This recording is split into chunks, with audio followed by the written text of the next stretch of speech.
Je fais une petite démonstration simple. Quand le président passe, il y a gyrophare, il y a motard et puis il y a cortège. Quand on convoie les prisonniers, c'est la même chose. Il y a gyrophare, il y a motard et puis il y a cortège. Président, sa voiture est blindée. Prisonnier aussi, sa voiture est blindée. Président, quand il passe, il soulève les bras et puis il salue les gens.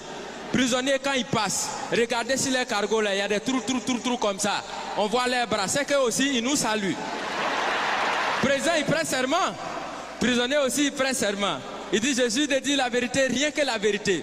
Président, il prend serment où? Au palais présidentiel. Prisonnier, il prend serment où? Au palais de justice. Chacun a son palais. Quand le président dort, on le surveille. Quand le prisonnier dort aussi, on le surveille. Président, il a sa garde spéciale qu'on appelle garde républicaine. Prisonnier aussi, il a sa garde spéciale qu'on appelle garde pénitentiaire. Pour aller voir le président, on prend rendez-vous. Est-ce que pour aller voir les prisonniers aussi, on ne prend pas rendez-vous? Parmi les prisonniers, il y en a qui sont des voleurs. Est-ce que parmi les présidents, bon, pas ceux qui sont vers chez nous ici, hein, au loin là-bas, là. Est-ce qu'il n'y en a pas qui volent souvent l'argent du peuple?